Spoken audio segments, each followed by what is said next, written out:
আসসালামু আলাইকুম বন্ধুরা। আজকে তৈরি করে দেখাবো পুরোপুরি রেস্টুরেন্ট স্টাইলে চাউমিন। এটা দেখতে যতটা লোভনীয় হয়েছে, এটা খেতে তার চেয়ে অনেক বেশি টেস্টি হয়েছে। তো কথা না বাড়িয়ে দেখিয়ে নিই খুব সহজে কিভাবে তৈরি করতে হয় এই চাউমিনটা।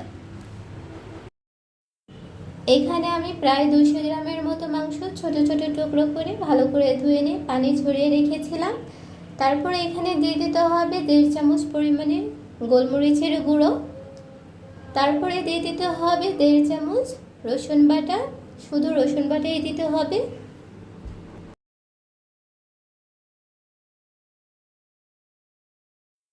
তারপরে দিয়ে দিব 4 টেবিল চামচ সয়া সস, এটা লাইট সয়া সস। যদি ডার্ক সয়া সস হয় তাহলে এখানে 1.5 চামচ পরিমাণ দিয়ে দিলেই হবে। সব কিছুকে ভালো করে মিশিয়ে নিব আর সামান্য কিছু লবণ দিয়ে দিব, কারণ সয়া সসে এমনিতেই অনেক লবণ বেশি থাকে।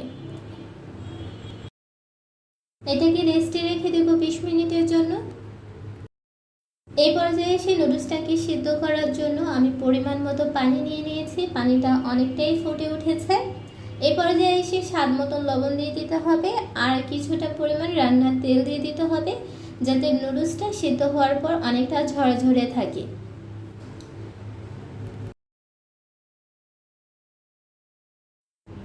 নুডলসটা সিদ্ধ করার টাইমটা আসলে বলা যায় না, কারণ এক একজনে এক এক রকম নুডলস ব্যবহার করে। তো সেই ক্ষেত্রে নুডলসটা কীরকম তার উপর ডিপেন্ড করবে নুডলসটা সিদ্ধ করতে কত সময় লাগবে। আমার এই নুডলসটা সিদ্ধ করতে প্রায় 10 মিনিটের মতো লেগেছে।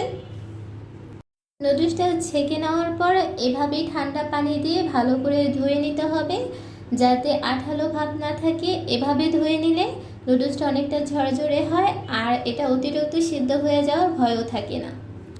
এই পর্যায়ে এসে একটা কড়াইতে সামান্য তেল দিয়ে কড়াইটাকে ভালো করে গরম করে নিতে হবে, যাতে নুডলসটা না লেগে যায়। তারপর আমি মাংসটাকে ভেজে নিব। মাংসটাকে আমি লো আঁচে ভেজে নিব, কারণ এতে আমি কোনো পানি ব্যবহার করছি না। আর যেহেতু এই মাংসগুলো অনেক ছোট ছোট টুকরো, তো এটা সেদ্ধ হতে খুব একটা সময় লাগবে না। মাংসটাকে প্রায় 7-8 মিনিটের মতন এভাবে কষিয়ে নিয়েছি। এর কালারটা চেঞ্জ হয়ে গেছে আর আমার মাংসটা পুরোপুরি সেদ্ধ হয়ে গেছে। দেখতেই পাচ্ছ বন্ধুরা এটা কতটা সুন্দর হয়েছে। এই পর্যায়ে এসে আমি মাংসগুলোকে তুলে রেখে দিব।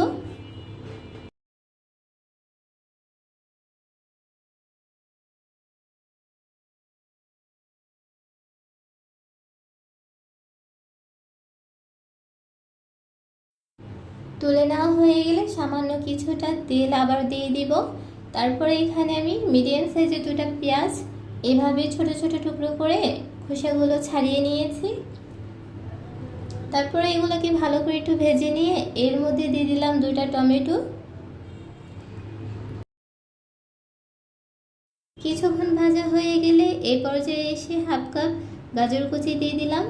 গাজরটা সেদ্ধ হতে যেহেতু একটু সময় লাগে, তাই এটাকে আমি একটু ভালো করে কষিয়ে নেব। আর আমি যেহেতু ঝাল পছন্দ করি, তাই আমি এখানে কাঁচামরিচের পরিমাণটা একটু বাড়িয়ে দিয়েছি। তবে যারা ঝাল খেতে পছন্দ না করো তারা 3টে বা 4টে কাঁচামরিচ দিয়ে দিলেই হবে। তো এই পর্যায়ে এসে সব কিছুকে মিলিয়ে নিতে হবে আর সামান্য কিছু লবণ দিয়ে দিলাম।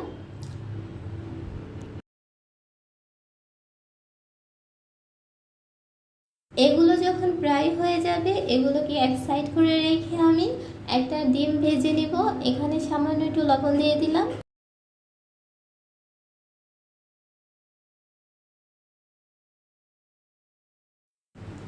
ডিমটা ভাজা হয়ে গেলে সব কিছুকে আমি আবার একসাথে মিশিয়ে নিব।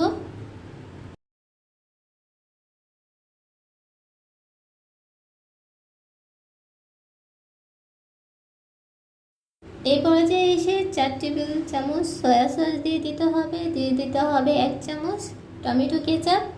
এগুলোকে ভালো করে মিশিয়ে নিতে হবে আর দিয়ে দিতে হবে নুডলসের সাথে যে মশলাটা পাওয়া যায় সেই প্যাকেটটা পুরোটাই আমি এখানে দিয়ে দিব।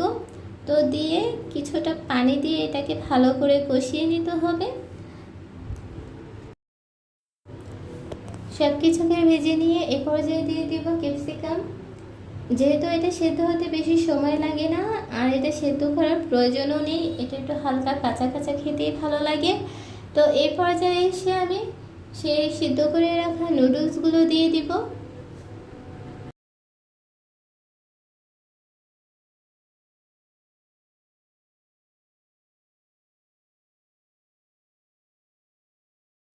সব কিছুকে খুব আলতো হাতে ভালো করে মিশিয়ে নিতে হবে। এই পর্যায়ে এসে মাংসগুলো দিয়ে দিলাম, এগুলোকে ভালো করে মিশিয়ে নিতে হবে।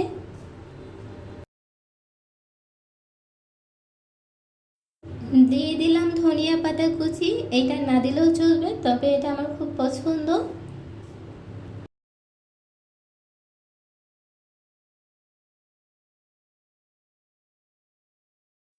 এ পর্যায়ে দিয়ে দিব 1 ফালি লেবুর রস আর দিয়ে দিব হাফ চামচ চিনি। এগুলোকে ভালো করে মিশিয়ে নিতে হবে। সব কিছু দেওয়া হয়ে গেলে এ পর্যায়ে এসে এগুলোকে কিছুক্ষণ ভেজে নিব। বেশি সময় লাগবে না, 2 থেকে 3 মিনিট ভালো করে ভেজে নিলেই হবে, তবে যেন কোথা থেকে পুড়ে না যায়। এ পর্যায়ে এসে আমার নুডলসটা পুরোপুরি কমপ্লিট হয়ে গেছে। দেখতেই পাচ্ছ বন্ধুরা এটা কতটা সুন্দর হয়েছে, আর এটা দেখতে যতটা সুন্দর এটা খেতে তার থেকেও বেশি টেস্টি হয়েছে। বাহিরে বৃষ্টি পড়ছে আর বাসায় চাইনিজ স্টাইলের নুডলস, ভাবা যায়। বন্ধুরা তোমরাও এভাবে পারবে যে কোনো ওয়েদারের সাথে মিলিয়ে এভাবেই চাইনিজ ফুড তৈরি করতে, খুব সহজ উপায়ে আর খুব অল্প সময়ে। তো বন্ধুরা ভালো লাগলে তোমরাও একবার ট্রাই করতে পারো। আশা করি তোমাদেরটাও এতটাই পারফেক্ট আর এতটাই টেস্টি হবে। তো ভিডিওটা ভালো লাগলে তোমরা একবার শেয়ার করতে পারো।